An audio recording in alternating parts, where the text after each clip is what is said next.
Tomoraï Verabotaï, nous abordons à présent la paracha de Bechukotaï, qui est derrière la dernière de Vaïkra, telle qu'on l'appelait chez nous à l'époque, le Lévitique, le troisième livre du Pentateuque de la Torah, qui a traité essentiellement des lois concernant le Beth Amikdash et le service des Kohanim, des prêtres, ainsi que le service des Lévi'im.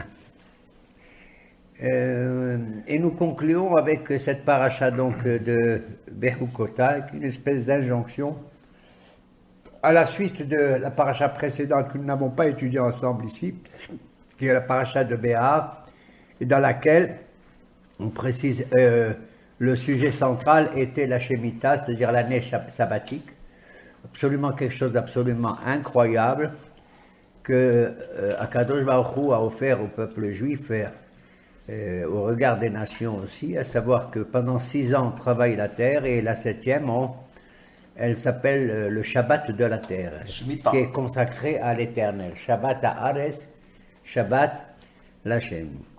Toute l'économie de l'époque était basée essentiellement sur l'agriculture, et c'est de là que tirait chacun d'entre nos ancêtres leur parnassa, leur bonheur économique. Il ne faut pas manquer de blé.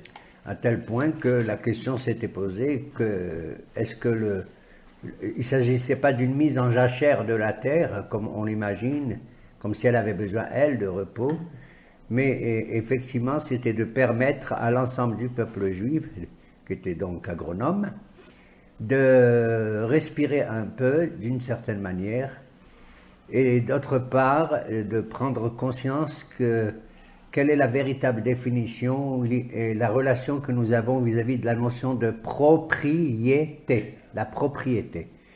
Le texte disait là-bas qu'il lit Kolares, car la terre m'appartient. Comme on dit, la Shema Haaretz Umloa Tevel Veyoshveva. À l'Éternel appartient à la terre, bien sûr, puisque c'est lui qui l'a créée, n'est-ce pas?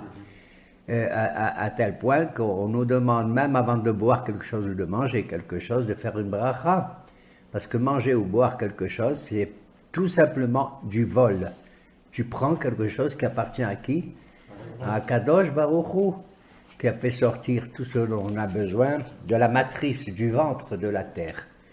Les gens appellent ailleurs la patrie, nous c'est la matrie. Exactement. Et donc le fait de réciter une bénédiction, dire une pomme qui est accrochée là comme ça, ou un légume, ou n'importe quoi, c'est quelque chose qui est kadosh, a priori, c'est-à-dire qui est sain. Si je prends ça et je mange, eh bien, je touche à quelque chose qui est tabou d'une certaine manière, et c'est pas bien. Voilà pourquoi, en récitant la bénédiction, je fais entre guillemets, je dis bien entre guillemets, tomber. C'est pas une chute morale ni spirituelle, je fais tomber la sainteté du produit qui appartient à Hachem, parce qu'elle lui appartient, et je la rentre dans le domaine profane, dans le hol. Et dès que, grâce à la bénédiction, et maintenant, j'ai le droit, j'ai fait l'acquisition à travers la bénédiction de ce produit, en bénissant l'Éternel qui a créé le fruit de la terre, qui a créé le fruit de l'arbre, qui tout dépend de sa parole, etc. Et je peux le manger. Vous avez compris. Et donc, le fait d'arrêter le travail agricole pendant une année va d'une part faire donner un équilibre comme il convient à une société qui ne doit pas s'attacher en tant qu'individu de manière égoïste et égocentrique à la propriété de quoi que ce soit, d'accord, d'une part, et d'autre part, ça va permettre pendant un an à tous les membres de notre société de s'adonner à d'autres dispositions, entre autres à l'étude de la Torah, n'est-ce pas? Entre autres à perfectionner son derech, son côté moral, social, etc. Et ce qu'il faut ajouter, c'est que tous les 7 années, tous les 6 ans, la 7e c'est l'année shabbatique, et tous les 7 ans il y a encore le jubilé, au cours duquel on doit libérer tous ceux qui sont contraints par un travail entre guillemets forcé, n'est-ce pas? Ce n'est pas les travaux forcés barminam de punition. C'est-à-dire, ce sont les gens qui sont asservis à un travail pour des raisons de nécessité. Et lorsque la 50e année arrive, le jubilé, eh bien, ils doivent eux aussi jubiler. C'est-à-dire être totalement libérés. Et la chose se passe pendant la 50e année, pendant le jour de Kippour, le jour le plus saint chez nous, le grand pardon, au 10e jour du mois de Tishri, et dès que le Sanhédrin, le grand tribunal de Jérusalem, sonne le chauffard en plein Kippour, alors à ce moment-là, les avadim, les serviteurs, sont libérés totalement. Ils le sont d'ailleurs depuis Rosh Hashanah jusqu'à Kippour, mais ils restent encore dans le domaine de leur patron. Et dès qu'on entend le chauffard du Sanhédrin à Jérusalem, n'importe quel citoyen, que ce soit à Haïfa, n'importe quoi, il le sait que le tribunal a sonné, tout le monde se met à sonner du chauffard alors que c'est interdit normalement de sonner du chauffard pendant le jour de Kippour. Si on sonne à Kippour, c'est à la fin de la prière, au sortir de cette journée importante, tout simplement pour annoncer aux gens que la journée est terminée. D'accord? Mais, et c'est la sonnerie de la libération de tous ces gens-là asservis qui va justement nous enseigner qu'à Rosh Hashanah, il faut aussi sonner le shofar. D'où je sais qu'à Rosh Hashanah, il faut sonner le shofar. Ce n'est pas écrit dans la Torah. Dans la Torah, c'est écrit Yom Teruah, le jour d'une acclamation. Ça peut être une acclamation par la voix, wa, wa, wa, wa, wa, wa, n'est-ce pas? Mais il n'y a pas écrit shofar dans la Torah concernant la fête de Rosh Hashanah. D'où on l'apprend? On l'apprend du jubilé de la 50e année. Voilà, c'était le thème essentiel de la paracha de Behar, qui est suivi cette semaine par celle de Bechukotai, dont on va prendre maintenant connaissance. Bevakasha. אם בחוקותיי תלכו, ואת מצוותיי תשמרו, ועשיתם אותם. Si vous suivez mes commandements, et si vous, et si vous observez mes lois, mes préceptes, et que vous les accomplissez. Alors, nous voyons ici trois choses, n'est-ce pas? Ouais. Si vous marchez, si vous suivez ou marchez dans mes statuts, Hukotai, c'est le statut. C'est une loi qui n'est pas compréhensible par la raison humaine. C'est le décret divin. Il y a des séries de lois qui sont des décrets divins que la pensée humaine ne peut pas saisir. Comme par exemple la vache rousse, comme par exemple le mélange de chatnez, le lin et la laine, comme le mélange de la viande et du lait, et ainsi d'autres comme ça. Voilà. Et donc, laissons de côté, si vous marchez dans mes statuts, dans mes décrets, et que vous accomplissiez et que vous observiez mes commandements, observer, ça veut dire c'est les commandements négatifs. Mitzvot lo ta'aseh, ce qu'il ne faut pas faire. Tishmeru, c'est se préserver, se garder d'eux, d'achon, hein, et que vous fassiez, que vous accomplissiez mes lois. Alors, ça, il s'agit des mitzvot, hein, c'est des commandements positifs. Bon, je comprends. Il y a dans tout comportement le côté négatif et le côté positif dans tout comportement humain. Ce qui est important, c'est de savoir qu'il faut commencer par le côté négatif et ensuite par le côté positif. Il faut ouvrir les yeux avant de prendre la route. D'accord? Il faut déjà préparer son chemin avant de prendre la route et ensuite entreprendre l'action qu'on a voulu entamer, qui est le commandement positif, les mitzvot assez. Et ceci est introduit par la première expression de notre paracha, qui s'appelle Bechukotai, im Bechukotai telechu.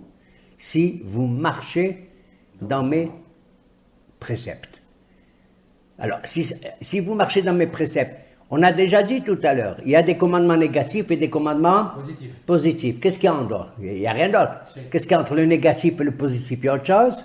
Alors, qu'est-ce que ça veut dire im bechukotai telechu? Et je pense très modestement qu'il y a là quelque chose d'absolument incroyable. Bien sûr, les commandements négatifs et positifs, ils émanent de qui? De Akadosh Baruch Hu. C'est lui qui a dicté ses lois dans la Torah. Mais là, il me semble Un comportement. qu'il va nous confier à nous une certaine initiative. Un comportement. Une certaine initiative qui va relever de l'ouverture de notre esprit ainsi que l'ouverture de notre cœur.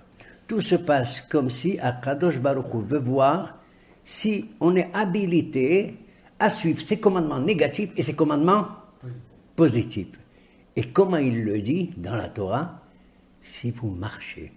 C'est-à-dire si vous avez pris la décision de prendre la route, de vous engager dans la voie de la vie, dans la voie du devenir, dans celle où précisément vous engagez à ne pas être statique, téléroux.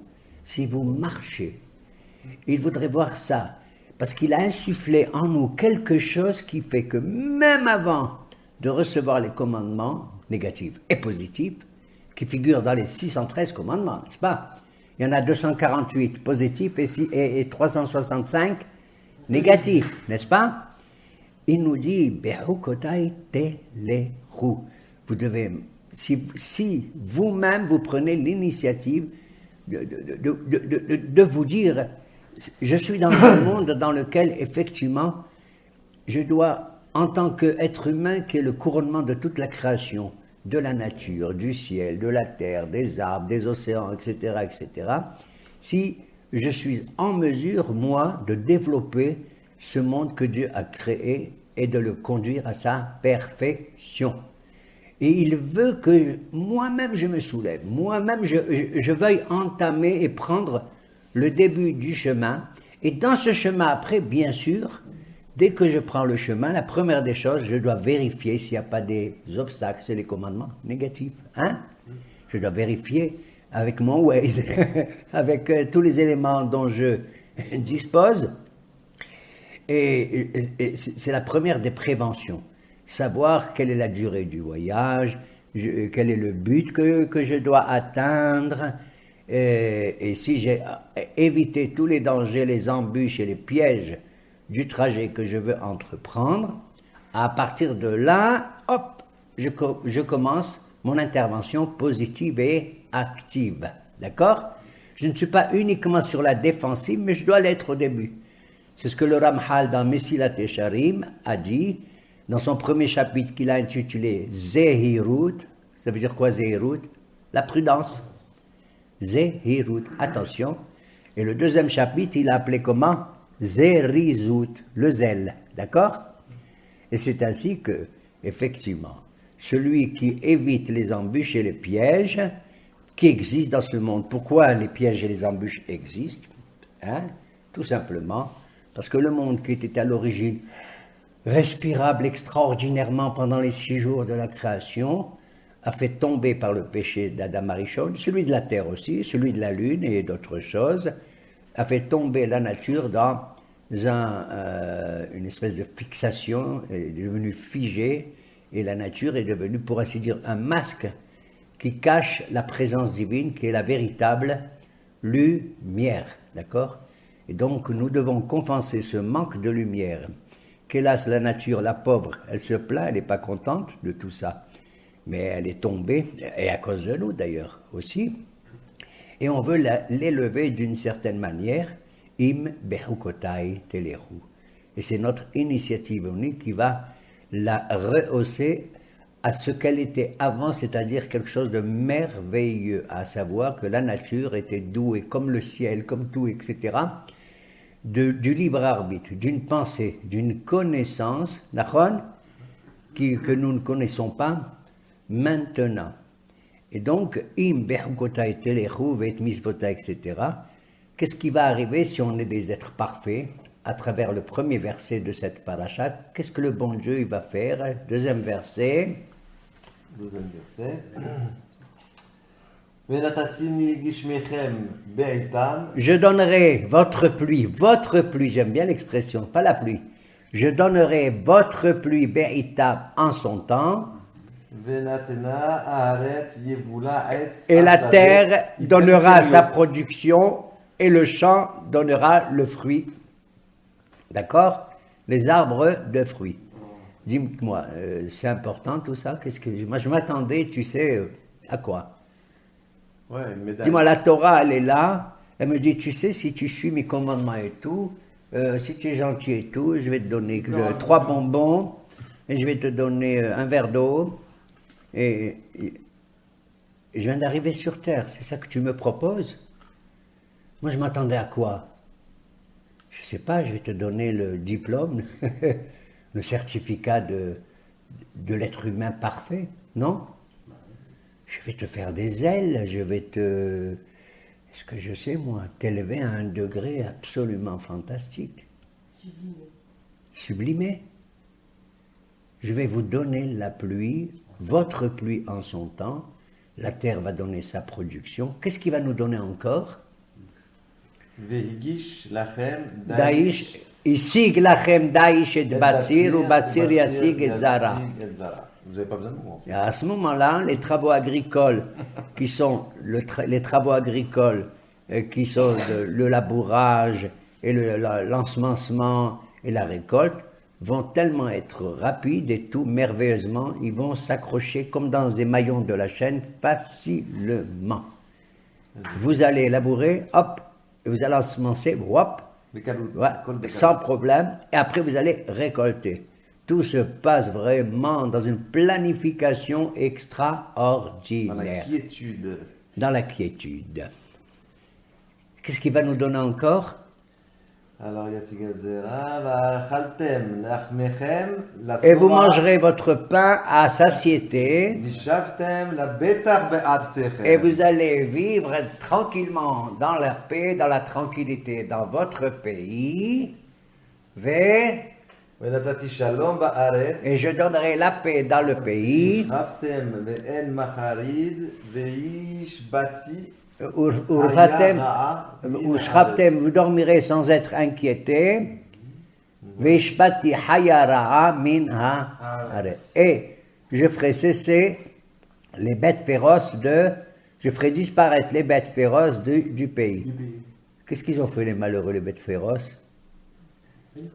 Hein? C'est vrai qu'ils font peur. Quand tu vois un lion, tu vois un ours, tu vois un tigre, un serpent, etc. Ça fait des dégâts. Ça mange le bétail, ça mange... Là, il y a une mahloquette entre deux hachamim dans la Gemara. Rabbi Yehuda et Rabbi Shimon, le fameux Rabbi Shimon Bar Yochai. Rabbi Yehuda, qu'est-ce que ça veut dire je ferai disparaître les animaux sauvages? Eh bien, ils ne seront plus là. Ils n'existeront plus. Je te dis franchement, je le respecte, mais ça me fait de la peine. À tel point que ça me fait de la peine que Rabbi Shimon Bar Yochai, il est venu juste après lui, il a dit, tu sais ce que veut dire Baba, ce que dit le verset de la Torah ici? Je ne vais pas les faire disparaître, les animaux sauvages, mais je veux enlever la sauvagerie de ces animaux. Les rendre domestiques. Ouais. C'est comme il est dit à propos de la période messianique, Vegar Ze'ev im Gedi. Le loup, il va paître et manger à côté du chevreau, et le lion à côté de la vache, etc. Et regarde encore, moi je croyais que le serpent il resterait encore dangereux, il dit non. Et les tout petits enfants, les petits bébés de 2 ans, 3 ans, ils mettront leurs mains dans les trous où il y a des serpents et ils s'amuseront avec. Ils n'auront pas peur.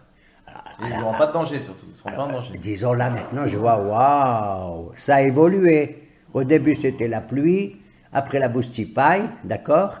Après la paix. Maintenant cette paix, cette quiétude, elle va toucher pas seulement la terre, le monde de la végétation, hein, mais également le monde animal.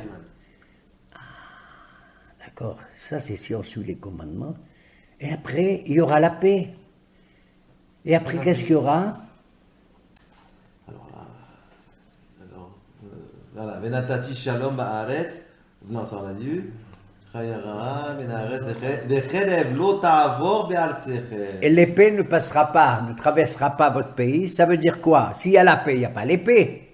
D'accord? Pourquoi il dit l'épée? Ça veut dire non seulement il y aura la paix, mais même si une nation, elle veut faire la guerre contre une autre nation ailleurs, et qu'elle veut passer par nous, eh ben, on refusera, ça n'existera pas. Elle ne passera pas, on ne donnera pas l'occasion à un pays de faire la guerre à un autre pays En passant par- en utilisant notre médiation, pour ainsi dire. C'est ça que ça veut dire. Même l'épée qui ne nous touche pas à nous ne passera pas dans notre pays. Ensuite, שבע. ורדפתם את אויביכם ונפלו לפניכם לחרב. et non seulement la paix sera dans notre pays, mais si on a des ennemis à l'extérieur, hein, qui envisagent éventuellement, avant même d'entrer, alors on a le droit de les attaquer, d'accord, et vous pouvez les poursuivre, eux, à tel point que 5 soldats parmi vous seront en mesure de poursuivre 100, et combien 100 10 000. seront en mesure de poursuivre 10 000 Revava Yirdofu. Ah, vous voyez que waouh, c'est une gradation très importante. Bien sûr. Et qui n'est pas. Si 5 ça poursuit 100, combien 100 ils devraient poursuivre 5%, donc 100, 500. 2000, Oui, 2000. pardon, 2000. 2000. Alors que 100, ils vont poursuivre combien 10 000. 10 000. Non, oui, 10 000. 10 000. Donc vous voyez, c'est-à-dire, Décuplé. on va décupler Mais la tout va notion. crescendo en réalité. Plus ça va, plus. Et plus ça monte, ça monte. Ça ouais, commençait par la pluie, vous avez vu, etc. Et ensuite, bon, c'est bien beau tout ça. Bon, ça veut dire qu'on va vivre très bien dans ce monde, oui ou non Oui, Continue. ça a commencé par les fruits et par la terre. Oui, continue. ורדפו מכם חמישה Ça y est, on a vu. מהארץ. Maman, elle est redobée, baba, elle est redobée. ונפלו ויבחם לבניכם ופניתי אליכם Alechem. עליכם, סליחה, Je me tournerai vers vous, והפרתי אתכם je vous fructifierai, והרביתי je אתכם multiplierai והקים אותי את בריתי et איתכם. j'établirai mon alliance Avec avec vous. Waouh, waouh, waouh, waouh. Enfin, Alors là, ça commence à être sérieux. Jusqu'à présent, je ne vous cache pas que si moi je suis sur cette terre, c'est bien pour vivre dans ce monde. Bien sûr que je veux vivre tranquille dans ce monde. Pour quelle raison je dois souffrir, etc., etc. C'est pas possible. Mais, dites-moi, une véritable religion, c'est quoi? C'est des espérances beaucoup plus fortes que ça, oui ou non? Ah oui, quand même. Dites-moi, on est sur Terre uniquement pour manger, même s'il y a des beaux fruits, on a fait la récolte, on a fait ça, il y a la paix et tout, c'est d'heure. Mais combien de temps on va vivre ici? Hein? 70 ou 80. אבל דבקות Mais dites-moi, mes rabbins, moi, ils m'ont dit, tu sais, waouh, il y a ce monde-ci et il y a אלוקית. monde futur. le monde à venir. Qu'est-ce qui est le plus important, ce monde-ci ou le monde à venir? monde à venir, L'avenir. éternel. On verra si vous avez raison de dire c'est le monde à venir. En tout cas, moi je vous dis d'avance la réponse et j'ai terminé le cours. Ce qui est le plus important, c'est les deux en même temps. Et ce monde-ci Bien sûr. et le monde à venir. D'abord sur le plan chronologique, je ne vois pas que ça ne peut pas être autrement. Je suis obligé, avant qu'il y ait le monde à venir, d'être De d'abord dans passer par ce... Non seulement. Voilà. Si je veux devenir vieux, C'est je le suis, obligé post-doc. je suis obligé de devenir d'abord un enfant, après un adulte. Oui ou non? Voilà. Donc il y a une chronologie, une dépendance de l'un de l'autre. Mais moi, je veux les deux. Pourquoi je dis moi? Nous, on veut les deux. Parce qu'il y a des gens ailleurs qui veulent un seul monde. Ils veulent le monde à venir, le monde des âmes. Alléluia. Parce qu'ils considèrent ce monde-ci comme le monde du mal par excellence. Le monde du mal par excellence. L'existence en soi, elle est sous l'influence du Satan, de l'esprit du mal, de ce qu'ils appellent le péché originel, qui a été commis depuis Adam et Ève, et qui nous entache de manière irréductible, à tel point que le seul recours qu'on a, c'est de se sauver. Ce monde n'est qu'un tunnel, et la véritable existence, elle est ailleurs, dans le monde à venir. Et même cette existence-là, quand bien même dans ce monde-ci, je me comporte bien moralement et tout, comme il convient, c'est pas sûr que je vais bénéficier du monde à venir, si ce n'est que par la grâce. Une grâce qui ne dépend pas de mes actions et de ma moralité. Ça s'appelle comme ça la grâce, c'est pas moi qui l'ai inventé. Comprenez? Ça ne dépend pas Et il y a- des actions. Ça ne dépend pas du tout, ça ne dépend pas du tout de ça, à tel point que nous, on a inventé, entre guillemets, Baruch Hashem, que même chez les nations du monde qui ne sont pas juives, il y a la notion de Hasidé ou Motaolam. Les gens merveilleux qui appartiennent à d'autres nations et qui ont eu un comportement très bien, eux, ils ont une place, tu sais où? Au Gan Eden, au Jardin d'Éden. C'est les justes. Les justes des nations, comme on le voit Il y a un au comportement. à Yad Vashem. Pour eux, il y a un comportement alors. Par rapport à notre religion. Nous mais eux, même si ce sont des gens qui ont protégé des juifs, qui les ont cachés à l'époque de la Shoah et tout, c'est pas sûr qu'eux, ils vont bénéficier ce qu'on appelle du paradis, pas du tout. Oui. Ils peuvent Il y a des bénéficier, si ils ont la grâce, ce qu'on appelle la grâce, mais chez nous, non. Mais c'est tout l'enseignement de ce qu'on apprend maintenant à Berukotai. On a vu les commandements négatifs et positifs, oui ou non? Oui. Oui. Or, qui c'est qui va me montrer qui est le Waze de l'existence, le Waze, comme ils disent maintenant, les modernes que vous êtes? Mais c'est le Kadosh bon Dieu, Baruch c'est la Hu. Torah. Ah oui, il y a que ça. Oui ou non? Tournez à droite. D'accord? Continuez. À 200 mètres, vous allez arriver à Jérusalem. Wa wa wa wa. Comprenez, monsieur? Voilà. Mais ce qui est merveilleux, c'est la première expression de Berukotai. Im Berukotai Téléro. Téléhou. Et moi, je retenais mon souffle en lisant cette paracha. Je dis, il est gentil, le bon Dieu. Comme je vous ai dit, il me donne la pluie et il m'appelle, c'est votre pluie. Je trouve que c'est mignon. Il est mignon, bébé, tout est mignon, il est gentil. Il est très, très, très gentil. Et il nous donne les fruits, et il nous donne la paix, et il nous donne ça et ça et ça. Et la Mais mon vie. Dieu, moi, les rabbins, ils m'ont dit, encore je le répète, il n'y a pas une seule fois dans toute la Torah, et même chez les prophètes, pratiquement, pas une seule fois il y a une référence sur le Olam Haba, le monde à venir, qui est vraiment le but qu'on doit atteindre. Le but qu'on doit atteindre. Sans négliger la vie de ce monde, bien entendu. Mais il doit être là, vraiment présent, ce Olam Haba. Pourquoi il est si Il est- absent dans la Torah et dans le Tanakh? À tel point que la Gemara a dit, même les prophètes, vous entendez? Ce sont quand même des gens qui ont des visions, et qui méritent le dialogue avec le bon Dieu qui leur dit, tu sais, dans 2 siècles, il va se passer ceci, et Nabucodonosor, il va faire ça, et comment il s'appelle, Josué, il va faire ça, etc. Quand ils veulent aborder le thème, qu'est-ce que le Olam Haba, quelle est sa définition, ils sont sans réponse. Sagour. La Gemara dit, les prophètes ont parlé de l'avenir historique dans ce monde-ci jusqu'à la venue du Mashiach, jusqu'à la venue du Mashiach, du Messie. Aval Olam Haba, Ayin lo ra'ata, aucun œil prophétique ne l'a vu.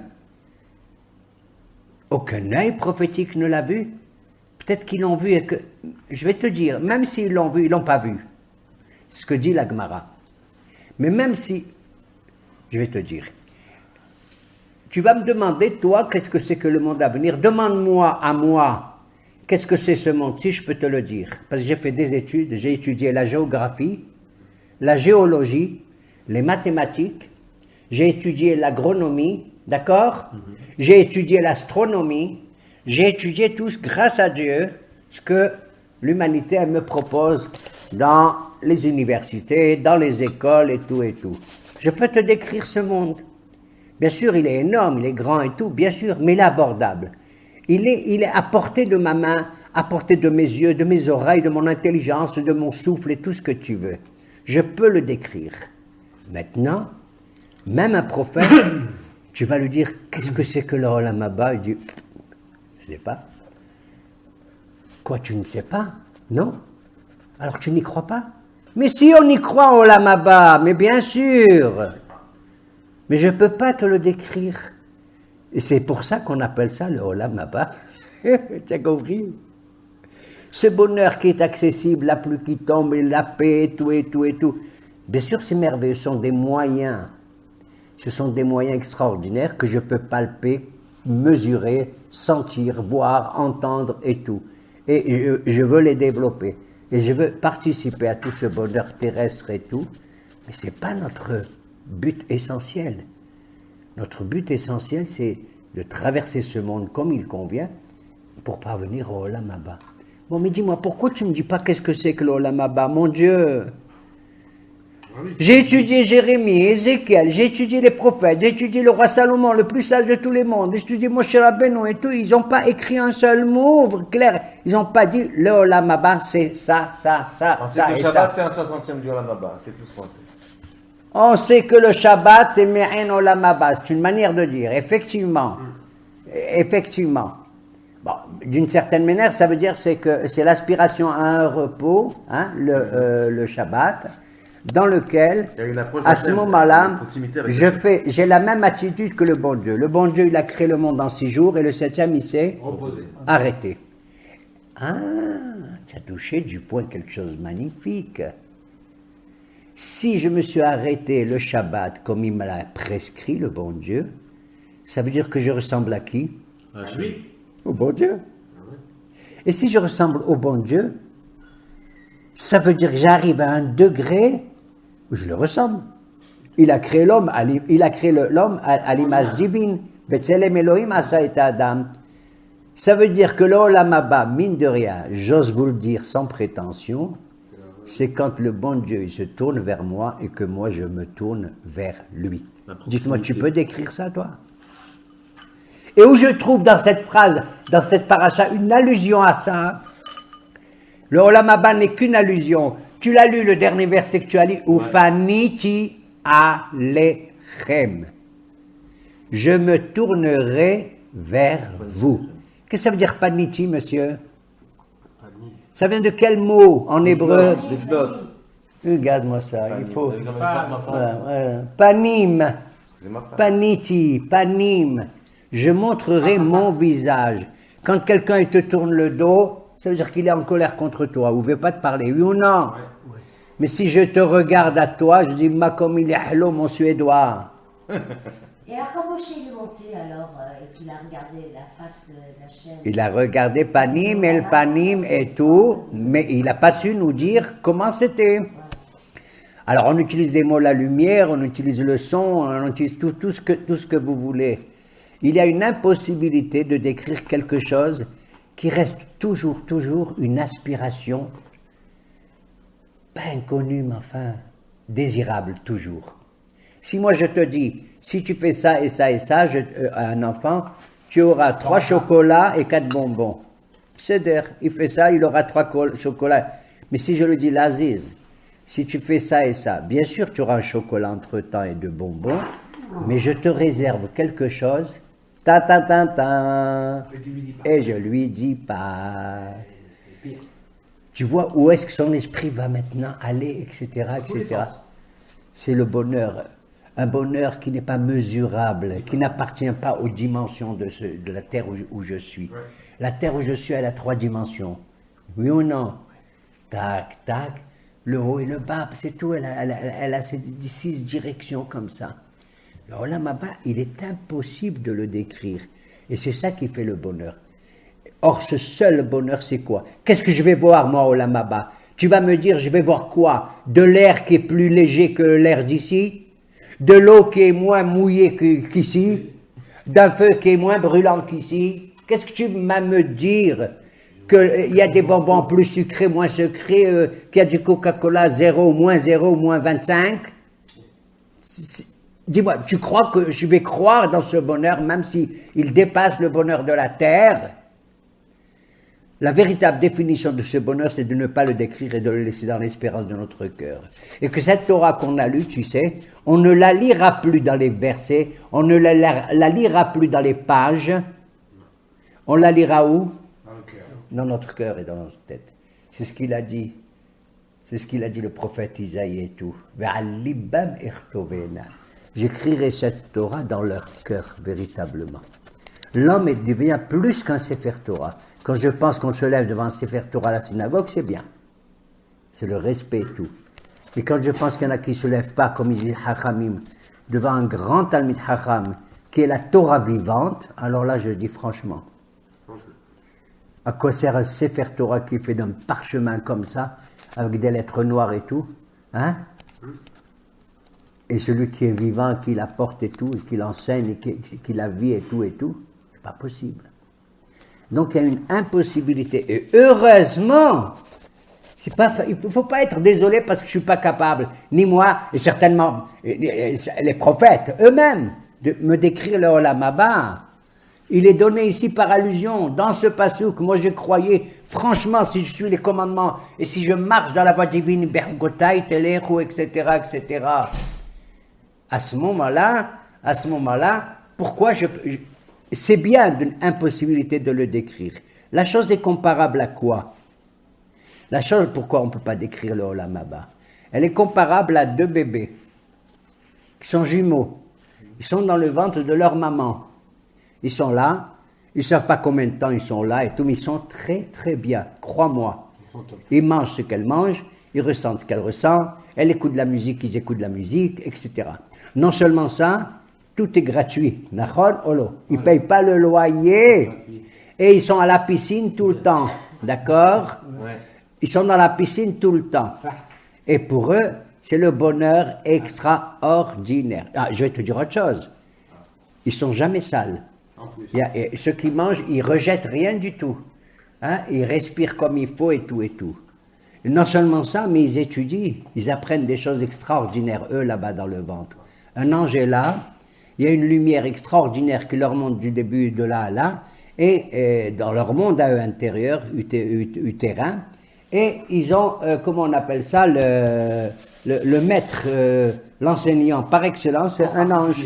L'ange Michael ou Gabriel, ça dépend à quelle kita ils sont, à quelle classe, Aleph, Bet ou Gimel, d'accord? Parce qu'il y a des étapes aussi dans le ventre de la maman, d'accord? Et un des bébés, qui est assez intelligent apparemment, il dit à son frère, son petit frère, il dit, tu sais, on est dans ce monde ici, on est dans ce monde, c'est bien et tout. Il dit, ouais, mais tu sais qu'un beau jour, on va quitter ce monde. Quoi? L'autre dit, tu es fou. Si on quitte, où on va? Pour lui, Barmounet, c'est la mort. C'est la mort. Si je quitte cet endroit merveilleux où je suis, que je vais ailleurs, c'est fini. C'est fini. Il a dit, non. Il lui a dit, mais tu es fou. On quitte le ventre où on est là, dans ce petit monde. Il est extraordinaire, c'est vrai, mais la vie que la maman elle nous donne et qu'elle a reçu la Neshama et tout, elle va se développer encore plus à une manière que tu ne peux pas imaginer. Il dit, qu'est-ce que tu racontes? Qu'est-ce qu'il y a dans le nouveau monde que tu me parles? Il lui dit, dans ce nouveau monde que je te parle, tu sais ce qu'il y a là-bas? Il y a la piscine. La piscine? Un enfant. Il adore ou pas la piscine, l'enfant? Il dit, c'est parce que la piscine. Et il y a le terrain de football, on va jouer au ballon. Il est rond comme ça, et puis tac, tu frappes contre un mur et fais ça. Ah!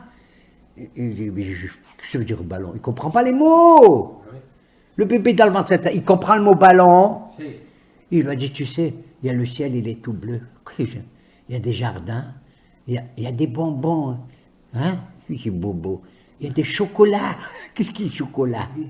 Hein? Il y a des glidas. Des glidas, des glaces et tout ce qui est merveilleux, il y a tout ça.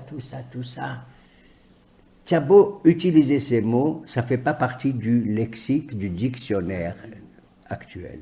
C'est exactement pareil.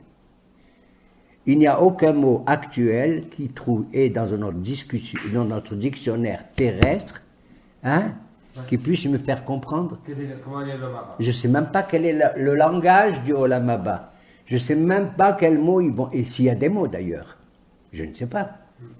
Comment va s'exprimer le bonheur dont tu me parles et la jouissance supraterrestre? Comme quand on était dans le désert. Sauf Comme quand on était dans le désert avant de rentrer en Eretz. avant de rentrer en Eretz Israël, bravo. Et donc, ce monde-là, sublunaire, comme je dirais, ou métaphysique, etc., il est dans le désir d'une attente, d'une espérance, mais qui doit être un désir recherché aussi. Pas un désir de l'attente. Il ne faut pas attendre le monde à venir. Il faut aller vers. Et c'est la première phrase de notre paracha. Im behukotai telechu. Il faut aller vers la marche. Et ce seul mot qu'on a vu dans le 4e ou 5e verset, Ufaniti alechem. Et Neuvième verset. je vous montrerai mon visage. Va olechetrem. Qu'est-ce qu'il dit après Ufaniti alechem? Ufaniti alechem, ve'ifreti Etrem verbeti etrem. Va Ve'ifreti akimoti et beriti beriti etrem. J'établirai mon alliance. Et après, ואכלתם Ve'achaltem yashan noshan ve'yashan Pene hadash totziu. vous mangerez ce qui est ancien. Écoutez cette phrase. Pour moi, personnellement, je la trouve belle. Vous mangerez de la récolte ancienne, enfin de la production ancienne. Ancienne, ça veut dire ancienne de cette terre. On est déjà dans le passage vers l'autre monde. Et l'ancien, vous allez l'enlever pour permettre à quoi? Au nouveau d'arriver. Tu as compris? À une nouvelle production. Pourquoi je vais enlever l'ancien pour la nouvelle? Parce qu'il n'y a pas assez de place. La nouvelle, peut-être, mais aussi parce que la nouvelle production, elle est différente de l'ancienne. L'ancienne, c'est mieux. Taratata. Et ancienne, c'est déjà J'ai bien. mangé du saumon fumé, waouh! Maintenant j'en ai mangé, j'ai rien. Et puis on m'apporte maintenant, tu sais quoi? Machou. Du canard à l'orange. Ou de la dinde Marron. au marron. Waouh! Alors enlevez-moi ce saumon fumé, je veux manger maintenant le canard Alors, à l'orange. Tu as compris? Je veux manger maintenant le canard à l'orange. Et l'ancien, vous l'enleverez pour le nouveau. C'est pas ancien au niveau du temps temporel et nouveau au niveau de... non, c'est l'autre. C'est un degré différent, d'une autre dimension. Vehadash, veyashan pin hadash totsiu. Ensuite, Ensuite, vas-y. Alors attendez, j'étais en train de me concentrer sur ce que vous disiez. Totio. Et la tati. Ve'natati mishkani betochem. Je mettrai mon sanctuaire au milieu de vous. Vous savez où il est le sanctuaire? Au milieu. C'est quoi au milieu? Avec vous. C'est-à-dire on est le temple. Ah oui. N'oublions pas, Moraï Verabotaï, dans quelques jours, je crois c'est dimanche, Oui. nous allons fêter Yom Yerushalayim. Hein? Jérusalem, avec le cœur de Jérusalem, c'est le Beth Amikdash. Hein? Et bien, ce Beth Amikdash qui doit exister, être construit et tout, il n'existe réellement, même s'il est là, Be'ezrat Hashem, que si d'abord on le construit nous-mêmes dans notre le cœur. cœur. Tu as compris, toi? Que ta tête à toi, c'est le Kodesh HaKodashim, tu entends? Que ta poitrine à toi, c'est le Echal qui contient le Kodesh HaKodashim, il y a l'Arche Sainte avec les tables de l'or, d'accord? Oui. Et que là, c'est quoi? C'est quoi? C'est la menorah, le chandelier, c'est quoi là? C'est la table où il y a les 10 pains de proposition, et là, il y a l'autel de l'encens, d'accord? Ok? Et à l'entrée du sanctuaire, il y a l'autel des sacrifices, il y a le kiour, il faut se laver les mains, etc., et les pieds des Kohanim et tout et Donc tout. voilà, tout le bétamidage. Se laver et tout, c'est le côté le plus bas de l'être humain et qui est, selon certains maîtres, je dirais presque tous les maîtres, contrairement à ce qu'on imagine, va être élevé à un degré supérieur à ça et ça. Le côté le bas du corps humain. D'où je sais, monsieur, que le côté bas du corps humain et même du corps de l'animal, c'est la chose la plus belle. Pourquoi? Parce que, monsieur, quand je fais un korban, un sacrifice, devant l'autel du bon Dieu, qu'est-ce que je lui offre à lui? Je lui offre la graisse et le sang. Où est-ce qu'elle est la graisse? Les entrailles. Elle n'est pas dans ton nez, elle n'est pas dans là, la graisse, elle est en bas dans tes entrailles. Vous avez compris? Le helev, je l'offre, et le dam et le sang également. À tel point que, le sang de l'animal, comme le sang de l'être humain en la personne de la femme, pour donner la vie, va se transformer en quoi? En lait. En lait. Tu entends? En lait.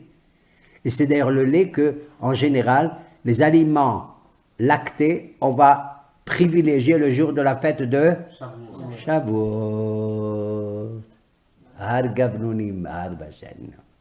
Gabna, jbina. Vous entendez? Alors, bien entendu, ce bonheur, c'est Ufaniti alechem. Je répète, je montrerai mon visage. Si vous marchez, vous marchez. Et après, comment il conclut, vite, ce passage? Velo tigal nafshi etchem. Oui. et ma personnalité ne vous rejettera plus, au contraire, elle cherchera votre approche. והתהלכתי בתוככם, וואו. והייתי לכם אלוהים, ואתם Je תהיו לי marcherai. העם. Je marcherai au milieu de vous, et après, tu dis trop vite. Après. Après. והתהלכתי בתוככם, והולך אתכם קוממיות. Il était déjà en אני train השם de אלוקיכם, Je vous אשר conduirai. הוצאתי אתכם מארץ מצרים, Je מגלות vous- להם לעבדים, Je vous conduirai קוממיות, c'est-à-dire, מה זה קוממיות? Avec la tête bien haute. קומיות, כן. Normalement, c'est coma, והולך אתכם בקומה.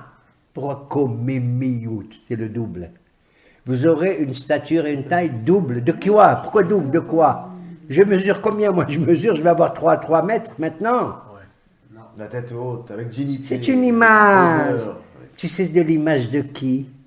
Il y a 2 réponses de Hachamim. Vous serez doublement, votre taille sera doublée. Et un rabbin, il a dit là-bas dans la Gemara, la hauteur du sanctuaire du temple, elle est de Me'ahama, de 100 coudées. Sans couder. Ce qui fait que vous aurez 200 coudées. L'autre, il a dit, tu as raison. Si tu parles du temple et tout, il est haut et tout, c'est la sainteté et tout, c'est merveilleux, c'est tout ça. Mais il y en a un autre qui était un temple à l'origine, et c'est là qu'on vient nous faire nous, la réparation de son péché. Il s'appelle Adam. Adam, il avait la tête en haut du ciel, les bras à l'est et les bras à l'ouest et tout et tout. Quand il a péché, il est tombé à 100 coudées. Eh bien, on va réintégrer et faire le tikkun, la réparation de son péché. On mesurera 200 coudées. C'est une image. Oui. Comme miyud. Mais la phrase que, pour conclure, je voudrais retenir, et c'est la conclusion du premier mot encore une fois. Im behukotai telechu. Si vous marchez dans mehukotai, que c'était la dernière verset? Vehit halachti betochechem. Qu'est-ce que ça veut dire vehit halachti? Ben, j'irai. Non, Non. j'ai été, mais ton frère. C'est le même verbe ou pas? Au milieu de vous, oui. C'est le- Je marcherai au milieu de vous. Ouais, Non. j'irai au milieu de vous. Non, Non. c'est pas ça, mais il t'a l'artiste. Il y a si, ça veut dire marcher aussi. Ah. Mais quelle est la différence entre telechu et italech? Et t'as l'air, c'est sans but, rien que par plaisir. Bravo. Se promener, Si vous marchez parce que vous n'êtes que des pauvres humains, entre guillemets, J'irai. vous avez besoin pour marcher d'aller du point de départ au point d'arrivée. Oui. Ça s'appelle téléchou. Ah, je marche, je vais aller Oui, jusqu'à on a Noam. une direction. Pour aller jusqu'à Noam Siam, je vais m'essouffler, Yallah. Si maintenant, monsieur le rabbin Edri m'envoie un hélicoptère, je le prends, et que c'est permis, je le prends tout de suite pour arriver. Oui ou non? Oui. Parce que le but, c'est le but. Je veux atteindre Noam Siam, je veux atteindre le but, d'accord? Ça veut dire que la marche est un moyen. Et ce moyen, si je peux le développer de telle ou telle manière, ça serait merveilleux. Tandis que le bon Dieu dit, tu sais ce que c'est que le Olam Haba? On va se promener ensemble. Comme on l'avait dit la semaine dernière, main dans la main. On va se promener. Il est hidalech. Tu as compris? Et il a dit comme ça, venez, le vrai bonheur, je m'ennuie tout seul, il dit la Kadosh Baruch Hu, Kedoshim tiyu ki kadosh ani. Pourquoi je veux que vous deveniez saints? Parce que moi je suis saint. Et comme je suis le seul à être saint, ça m'ennuie. Ça m'ennuie.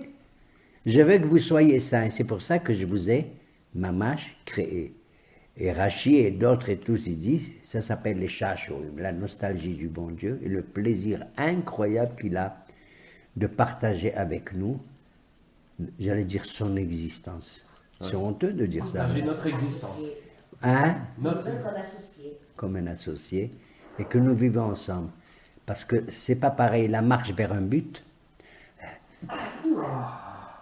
et la promenade. Parce que dans la promenade, le but, tu t'en fous où tu es. Bien sûr, on va se promener. Chaque seconde, c'est un kiff. Allez, Chaque on va se seconde, c'est promener, on va se promener, oui. On n'a pas décidé ni délecte. combien, ni pourquoi, ni comment. On est là pour justement être ensemble et partager ce bonheur de s'entendre. Je vous ai donné une fois le machal. Oui, la semaine dernière. Non, il y a plus longtemps que ça. Je vous ai donné le machal. 2 hommes qui travaillent dans la même société. Ah, le machin. Je l'ai donné. Non, non, non, allez-y. 2 hommes travaillent dans la même société. Un, il s'occupe de tel domaine dans la même société, l'autre dans un autre domaine.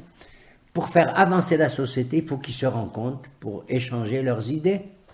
pour avancer les choses. Oui. C'est comme l'électricité, tu as positif et négatif, flac, d'accord? Je t'en prie, dis-moi, Shimon, tu peux venir, on se voit. Oui, oui, Reuven.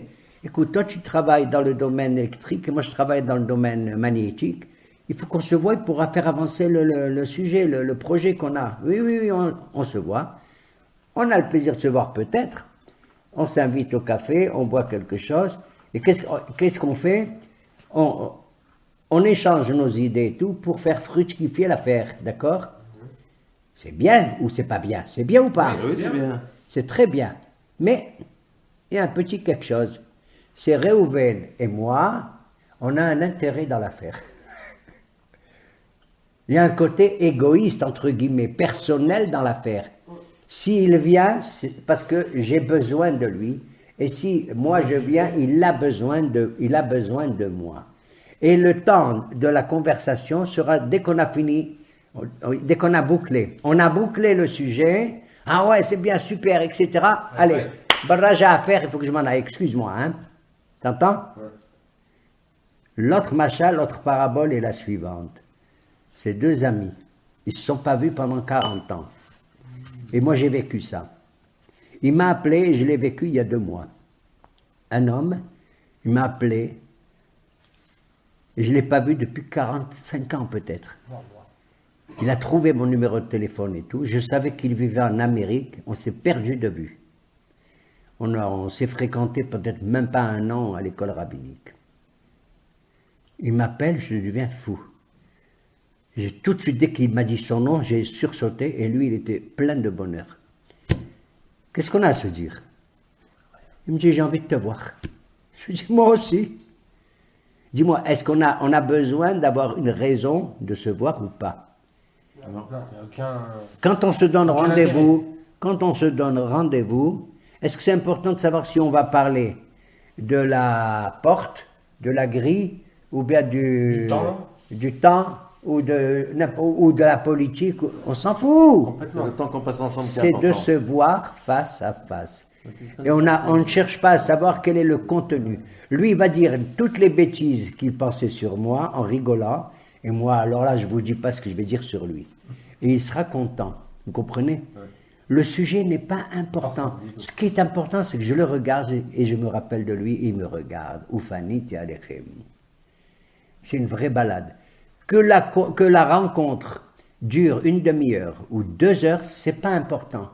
Moi, j'accepte facilement que, même si on n'est pas arrivé au terme de cette rencontre, mais le peu qu'on a eu, le plaisir qu'on a eu d'être ensemble et tout, fait que on a, pour ainsi dire, comblé un passé énorme. Tu te rends compte? J'ai bouclé avec cette rencontre 45 ans de ma vie concernant ce personnage. Il est rentré à nouveau, tu sais où? Dans ma biographie, dans ma vie. Et moi, je suis rentré dans sa biographie, comme si brusquement, tout ceci manquait dans notre existence. Et ceci est pareil. Tout se passe comme si, dans notre existence, on voudrait remplir notre biographie en rencontrant le meilleur de tous nos amis, celui qui nous a donné la vie, celui qu'on veut rencontrer et celui vers lequel on voudrait retrouver le Mekor HaHaim, la source de notre existence. Voilà, Rabotai. D'accord.